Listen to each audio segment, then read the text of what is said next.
जांख्रिथायनि थैसाम बर' आबुं सावथुनखौ गिबि बेखेवनाय सानावनो गोबां रायजो राजाफ्रा अनसायनायखौ नुनो मोन्दों।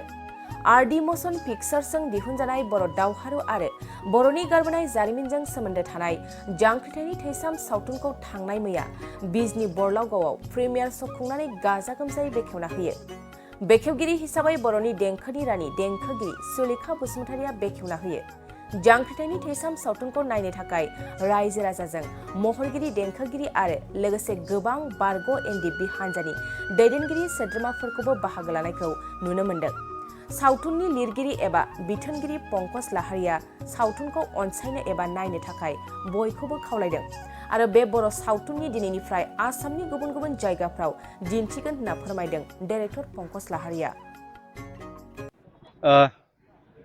दुखुनांथावबो बुंनांगोन आरो गोजोनथावबो बुंनांगोन। दुखुनांथावा बेनो जोङो मोनसे कालारफुल जों प्रग्राम लानानै जों दिनैनि प्रिमियार श'खौ खालामनो सानदोंमोन, नाथाय बोथोरनि महिमा हरखाब बारहुंखा बारनानै जोंनि पेन्डेला बायजोबलांदों। बायजोबलांनायनि उनाव जोङो राहा गोथे जादोंमोन, नाथाय इसोरनि अननायाव मा जाबाय, पाब्लिकफोरनि डिमान्ड जों नायथारगोन बिदि बुंबाय। जोंबो बिथांमोननि साहसावनो जोंबो साहस खालामबाय सावथुनखौ दिन्थिफुंनोसै होननानै। बिथांमोना लांदां जायगायावनो फैनानै जोंखौ सापर्ट खालामफैदों। खमैबो 7,000 8,000 मानसिफोर फैदों सावथुनखौ नायनो थाखाय। थारैनो जों खस्थ'नि गेजेरजोंबाबो ओरैबायदि गोजोननाय मोन्दों जायखौ जोङो बुंस'नो हाया। रोजा रोजा साबायखर बावनांगोन जायफोर बिथांमोना लैहोर लैहोर फैनानै जोंनि बे सावथुनखौ हेफाजाब होफैदों। जिथु दिनै सावथुना बेखेव जाबाय, गाबोननिफ्राय नोंथांमोना फिल्डआव हरनाय जासिगोन। गाबोननिफ्राय फिल्डआव एग्रिमेन्ट दंखायो।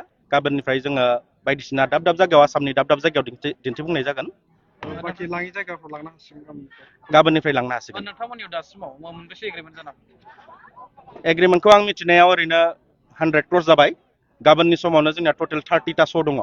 बे मोनसे हिस्ट्रि बायदि बुंनांगोन, जाय समाव अफ सिजन खुनु फुजा नङा। जोंनिया मेनलि ओरैनो फुजायाव जायो आरो अफ सिजनावबाबो जोङो गाबोननि समाव आरो गाबोन 1 अक्ट'बर बेनि समाव जोंहा मा दङ 30टा श' दङ आरो टटेल।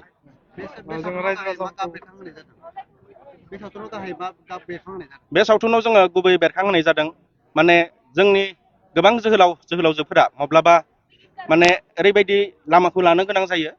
आइजें दैनायखौनो आं बुंनो थांदों। मानो थांनो गोनां जादों एक्सुवेलि बेहाय थांनो गोनां जानायनि गुबै जाहोना मा, बेफोरखौ जोङो एसे एला फकास खालामनाय जादों।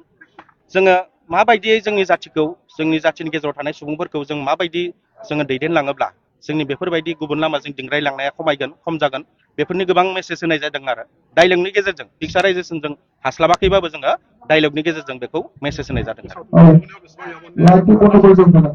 सावथुना खरसाया ओरैनो आं मिथिनायाव 50+ जादों आरो 50+ जादों। गिबियावनो आंखौ बेखेवनानै लिंहरनायनि थाखाय आं आरडि मसन पिक्चार्सनि गासैखौबो आरो लोगोसे प्रडिउसारखौ साबायखर जासिहरबाय। दिनैनि फिल्मा गोदोनिफ्राय ओंखारबोनाय माखासे फिल्मफोरनिफ्राय एसे एक्सट्रा आलादा। बे जिनिसा जोंनि हारिनि जांख्रिथायजों एसे लोब्बा दं। जेरै मा घटना जाबोदोंमोन जोबनाय गोदो माबायदि अयथासार जोंनि मानसिफ्रा भुगिबोदोंमोन, बेफोर जिनिसखौ बे पिक्चारजों एसे बेरखांहोनो नाजादों। दानि इयुन जोलैफोरखौ एसेसो मिथिहोनो। दानि इयुन जोलैफ्राथ' गोदोनि बेबायदि जाथायखौ नुफेराखै, मिथिया। गतिके बे मोनसे गोथां जारिमिन जोंनि हारिनि इयुन जोलैफोरखौ मिथिहोनायनि मोनसे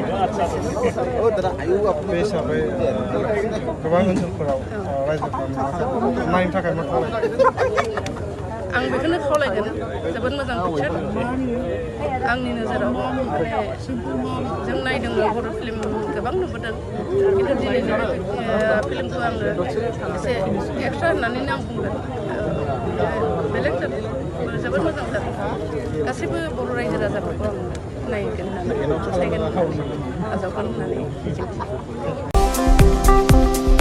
गाव गावनि देहाखौ गोग्गो आरो गोख्रों खालामनो गोसो गुदुं लाइमोन एबा सुबुंफोरनि थाखाय मोजां खौरां। क'क्राझार सोहोरनि खोदोमथलायाव लानानै फैदों फिट सिटी मुंनि मोनसे जिम सेन्टार। सोरांस्रि नार्जारिनि गोदानै बेखेवजानाय फिट सिटी मुंनि जिम सेन्टाराव फैनानै नोंथाङा नोंथांनि देहाखौ गोग्गो आरो गोख्रों खालामना लादो। अब्ला मानोथो गोबाव खालामखो नोंथाङा थाबैनो पिच सिटियाव एडमिशन लाहैदो आबुंसिनै मिन्थिनो थाखाय 7896710934 नङाब्ला 9706677961 मबाइल नम्बराव कल खालामनो हागोन।